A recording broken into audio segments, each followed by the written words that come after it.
أعوذ بالله من الشيطان الرجيم بسم الله الرحمن الرحيم ولكم نصف ما ترك أزواجكم إن لم يكن لهن ولد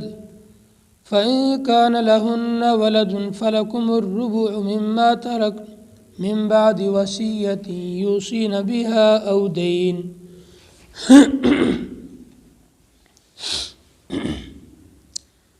پچھلی آیات کے اندر اللہ تبارک و تعالیٰ نے نسبی رشتہ داروں کے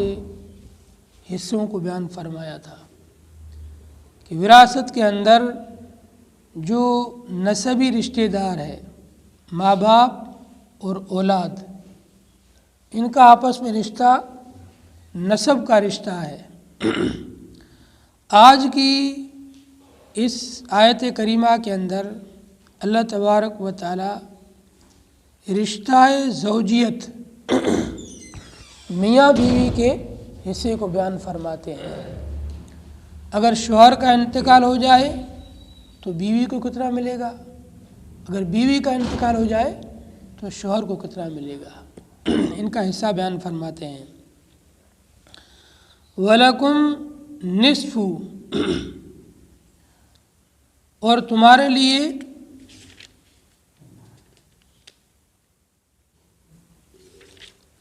آدھا حصہ ہوگا، ما ترک ازواجکم، جو چھوڑ کر گئی ہے تمہاری بیویاں، ان لم یکن لہن ولد، اگر ان کے لیے کوئی اولاد نہ ہو، بیوی مر جائے اور اس کی کوئی اولاد نہیں ہے تو شوہر کو اس بیوی کے مال میں سے آدھا حصہ مل جائے گا۔ پورے مال کے 2 حصوں میں تقسیم کریں گے، آدھا حصہ شوہر کو دیں گے، آدھا حصہ جو اس کے دوسرے رشتہ دار ہوں گے ان کو دے دیں گے۔ فَإِن كَانَ لَهُنَّ وَلَدٌ فَلَكُمُ الرُّبُعُ مِمَّا تَرَكْنَا، اور اگر ان عورتوں کے اولاد ہے تو تم کو چوتھائی حصہ ملے گا اس میں سے جو وہ چھوڑ کر مرے۔ اور اگر مرنے والی بیوی کے لڑکے لڑکیاں اولاد ہے تو اس کے پورے مال کو 4 حصوں میں تقسیم کر کے چوتھا حصہ شوہر کو دے دیں گے، باقی جو 3 حصے ہوں گے یہ دوسرے رشتہ داروں میں تقسیم ہوں گے۔ من بعد وصیۃ یوصین بہا او دین، وصیت کو نافذ کرنے کے بعد میں اور قرضے کو ادا کرنے کے بعد، اس مرنے والی عورت کے اوپر اگر کوئی قرضہ ہے یا کوئی وصیت کر کے مری ہے تو پہلے اس کا قرضہ چکائیں گے، پھر اس کی وصیت کو نافذ کریں گے، اس کے بعد جتنا مال بچ گیا ہے اگر اس کی اولاد ہے تو شوہر کو چوتھا حصہ ملے گا، اولاد نہیں ہے تو شوہر کو پورا آدھا حصہ ملے گا۔ فَإِن كَانَ لَكُمْ وَلَدٌ فَلَهُنَّ الثُّمُنُ مِمَّا تَرَكْتُمْ، اور اگر تمہارے لیے اولاد ہے تو عورتوں کو، بیویوں کو حصہ ملے گا 8واں اس میں سے جو تم چھوڑ کر مرو۔ اوپر تو شوہر کا حصہ بیان کیا، اب بیوی کا حصہ بیان کرتے ہیں۔ کسی آدمی کا، مرد کا انتقال ہو گیا اور اس کے کوئی بھی اولاد نہیں ہے تو اس مرنے والے کی بیوی کو چوتھا حصہ ملے گا، چھٹا حصہ ملے گا، اور اگر اولاد ہے تو 8واں حصہ ملے گا۔ فَإِن كَانَ لَكُمْ وَلَدٌ، اور اگر تمہارے لیے اولاد ہے فَلَهُنَّ الثُّمُنُ، تو ان بیویوں کو 8واں حصہ ملے گا جو تم چھوڑ کر مرو، اس وصیت کے نافذ کرنے کے بعد اور قرضے کو ادا کرنے کے بعد۔ وَإِن كَانَ رَجُلٌ يُورَثُ كَلَالَةً أَوْ امْرَأَةٌ وَلَهُ أَخٌ أَوْ أُخْتٌ فَلِكُلِّ وَاحِدٍ مِّنْهُمَا السُّدُسُ، اور اگر آدمی ایسا ہے جس کے وارث بن رہے ہیں اس کے جو ہے اولاد کے علاوہ کلالہ بولتے ہیں ایسے آدمی کو جس کے اصول اور فروع نہ ہو، یعنی نہ تو اس کے ماں باپ ہو یا نہ اس کے بیٹے اور بیٹیاں ہوں، اس کے وراثت میں اس کے بھائی بہنوں کو حصہ مل رہا ہو، تو اس مرنے والے کو کلالہ بولتے ہیں، چاہے یہ مرد ہو چاہے عورت ہو۔ کبھی ایسا ہوتا ہے کہ آدمی تو بیٹھا ہے زندہ، اس کے ماں باپ دونوں پہلے مر گئے، اس کی اولاد بالکل ہے ہی نہیں۔ اب جب یہ آدمی مرے گا تو اس کے ماں باپ پہلے مر چکے ہیں، اس کی اولاد بالکل تھی ہی نہیں، اب اس کا جو وراثت کا مال ہوگا یہ اس کے بھائی بہنوں کو ملے گا۔ اس مرنے والے کو شریعت کی اصطلاح میں کلالہ بولتے ہیں۔ جس مرنے والے کے ماں باپ اور اولاد بیٹے بیٹیاں نہ ہو اس کو کلالہ کہیں گے، اور اس کے جو وراثت کا مال ہوگا وہ اس کے بھائی بہنوں کو ملے گا۔ پھر شریعت میں بھائی بہنوں کی بھی 3 قسمیں بتلائی ہے۔ ایک تو ہے سگے بھائی بہن، دونوں کے ماں اور باپ دونوں ایک ہو، یہ ہے سگے بھائی بہن، جن کو شریعت کی اصطلاح میں کہتے ہیں عینی بھائی بہن۔ دوسرے ہوتے ہیں ماں شریک، بھائی بہنوں کی ماں تو ایک ہے لیکن باپ ان کا الگ ہے۔ پہلے کسی آدمی نے ایک عورت سے شادی کی، اس عورت سے اس کے ایک بچی یا بچہ پیدا ہوا، پھر وہ شوہر مر گیا، اس عورت نے کسی دوسرے آدمی سے شادی کی، اس دوسرے آدمی سے بھی اس عورت کے ایک اور بچہ یا بچی ہوئی۔ اب یہ جو اس عورت کے 2 بچے ہیں، یہ دونوں بچے ماں شریک بھائی ہیں، باپ دونوں کا الگ ہے، پہلے والے کا الگ باپ تھا وہ مر گیا، دوسرے والے کا الگ باپ ہے، ان کو بولتے ہیں اخیافی بھائی بہن، ماں شریک بھائی بہن۔ ایک اور تیسری قسم ہے باپ شریک بھائی بہن، ماں دونوں کی الگ ہوتی ہے، باپ ایک ہوتا ہے۔ مثال کے طور پر ایک آدمی نے کسی عورت سے نکاح کیا، اس عورت سے اس کے ایک لڑکا پیدا ہوا اور وہ عورت مر گئی، پھر اس آدمی نے کسی دوسری عورت سے شادی کی، اس سے اس کے 2-4 بچے اور ہو گئے۔ یہ جو پہلی عورت والا بچہ ہے یہ دوسری عورت والے بچوں کا باپ شریک بھائی ہے، ماں تو ان کے الگ ہے، پہلے والے کی ماں مر گئی، دوسرے والوں کی ماں بیٹھی ہے، لیکن باپ ان سب کا ایک ہی ہے۔ ان کو شریعت کے اصطلاح میں بولتے ہیں اللاتی بھائی، جس کو اردو میں بولتے ہیں باپ شریک بھائی۔ تو اگر کوئی آدمی ایسا ہے جس کے ماں باپ بھی پہلے مر گئے،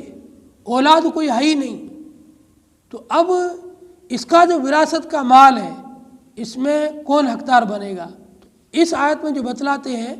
یہ اخیافی بھائی بہن کا مسئلہ بتلاتے ہیں کہ ماں شریک اس کے بھائی بہن بیٹھے ہیں مرنے والے کے، تو ان کو کتنا حصہ ملے گا، اور باپ شریکوں کا حصہ رکوع کے لاسٹ میں آئے گا، وہاں ذکر کریں گے۔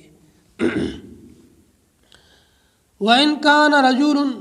يُورَثُ كَلَالَةً أَوْ امْرَأَةٌ، اور اگر کوئی آدمی ایسا ہے جس کے وارث بن رہے ہیں اس کے اخیافی بھائی بہن، ماں شریک بھائی بہن، یا کوئی عورت ایسی ہے جس عورت کے ماں باپ بھی نہیں ہیں اور اولاد بھی نہیں ہے، اس کے اخیافی بہنیں یا بھائی ہے، وہ اس کے بھائی جو ہے وراثت میں حقدار بن رہے ہیں، جو ماں شریک اس کے بھائی بہن ہے وہ اس کے حقدار بن رہے ہیں۔ وَلَهُ أَخٌ أَوْ أُخْتٌ، اور اس کے لیے بھائی ہے یا بہن ہے، فَلِكُلِّ وَاحِدٍ مِّنْهُمَا السُّدُسُ، تو ان میں سے ہر ایک کے لیے 6واں حصہ ہوگا۔ اس مرنے والے کے صرف اگر ایک ہی بہن ہے تو اس کے پورے مال کا 6واں حصہ نکال کر کے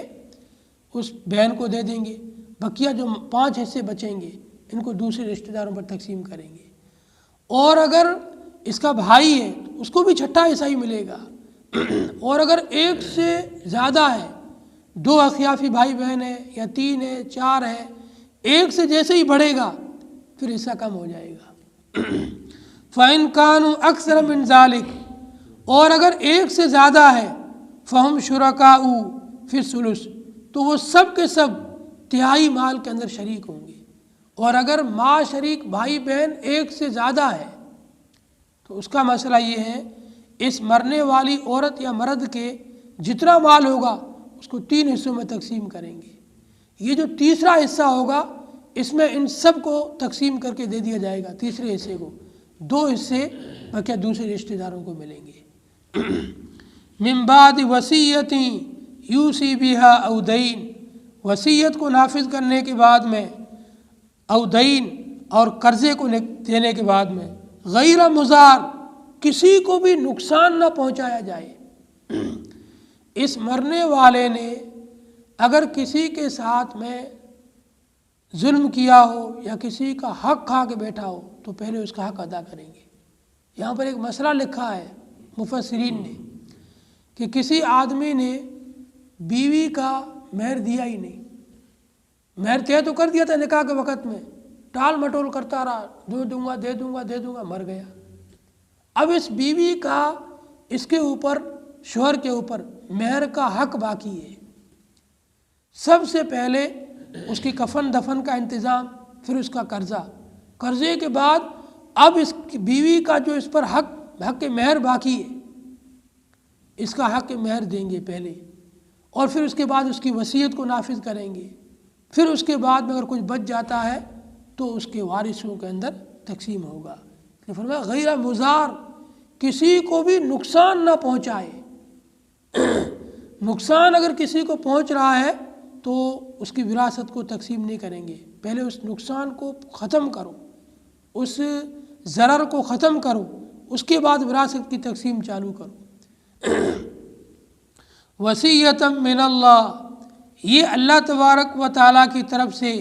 تاکید اور وصیت ہے۔ واللہ علیم حلیم، اللہ تبارک و تعالیٰ جاننے والے اور بردبار ہے۔ تلک حدود اللہ، یہ اللہ تبارک و تعالیٰ کی مقرر کردہ حدیں ہیں، مقرر کردہ قانون ہیں، ضابطے ہیں۔ ومن یطع اللہ ورسولہ، جو شخص اللہ اور اس کے رسول کی بات کو مانے گا، اطاعت اور فرما برداری کرے گا، یدخلہ جنات، اللہ تعالیٰ اس کو داخل فرمائیں گے ایسے باغات کے اندر، تجری من تحتہا الانہار، جن کے نیچے سے نہریں جاری ہوگی، خالدین فیہا، یہ ان باغات کے اندر ہمیشہ ہمیشہ رہیں گے۔ ذالک الفوز العظیم، اور یہی بہت بڑی کامیابی، بہت بڑی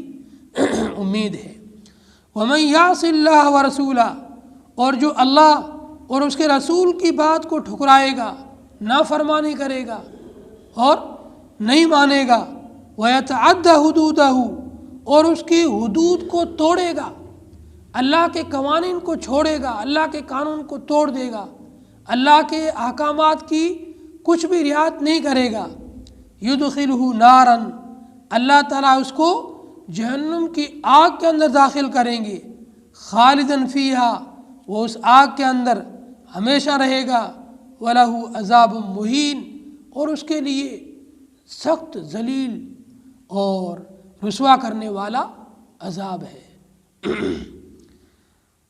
اور ایک مسئلہ مفسرین نے یہاں پر لکھا ہے کہ کوئی بھی آدمی دوسرے مذہب والے کا، دھرم والے کا وارث نہیں بن سکتا ہے۔ وارث بننے کے لیے ایک ہی مذہب پر ہونا شرط ہے۔ مسلمان کافر کا وارث نہیں بن سکتا ہے، اور کافر کسی مسلمان کا وارث نہیں بن سکتا ہے۔ اگر کسی آدمی کو اللہ پاک نے کفر کے ماحول کے اندر، کفر کے گھرانے کے اندر ایمان کی توفیق بخشی اور وہ اکیلا ایمان میں داخل ہو گیا، اس کا باقی پورا سارا گھرانہ کفر پر ہی بیٹھا ہوا ہے۔ صحابہ کرام میں شروع دور کے اندر اسلام کا جو زمانہ ہے اس میں اس کی کئی ہزاروں مثالیں مل جائے گی۔ بہت سارے لوگ ایسے تھے، چاچا ایمان میں داخل ہو گیا، بھتیجا کافر بیٹھا ہے، باپ ایمان میں داخل ہو گیا، بیٹا کافر بیٹا ہے، بیٹا ایمان میں داخل ہو گیا، باپ کافر بیٹھا ہے، بیٹا ایمان میں داخل ہو گیا، ماں کافر بیٹھی ہے۔ ہزاروں مثالیں صحابہ کی۔ تو اگر ایمان والا آدمی مر گیا اور اس کے رشتہ دار کافر ہیں، ان کافر رشتہ داروں کو اس ایمان والے کے مال میں سے وراثت میں حصہ نہیں ملے گا۔ اور کوئی کافر مر گیا اور اس کے بیٹے ایمان والے ہیں، یا کوئی ایک بیٹا ایمان والا ہے، تو اس ایمان والے بیٹے کو اس کافر کے مال میں سے وراثت میں حصہ نہیں ملے گا۔ وراثت میں حصے داری کے لیے ایک دین، ایک مذہب، ایک ملت ہونا شرط ہے۔ اگلی آیات کے اندر اللہ تبارک و تعالی زنا اور تہمت کے بارے میں حکم بیان فرمائیں گے، اس کا ذکر انشاءاللہ کل ہوگا۔ اللہ تعالیٰ سے دعا ہے کہ اللہ تعالیٰ ہمیں ان قرآن پاک کی آیات کو سمجھ کر کے عمل کی توفیق عطا فرمائے۔ اللہم صلی علی محمد عبدک ورسولک، صلی علی المؤمنین والمؤمنات والمسلمین والمسلمات، ربنا هب لنا من ازواجنا وذریاتنا قرة اعین واجعلنا للمتقین اماما، اللہم ارحمنا واجبرنا وارزقنا واہدنا، اللہم آتنا فی الدنیا حسنہ وفی الآخرۃ حسنہ وقنا عذاب النار، یا حی یا قیوم برحمتک نستغیث، صلی اللہ تعالی علی خیر خلقہ محمد وآلہ واصحابہ اجمعین برحمتک یا ارحم الراحمین۔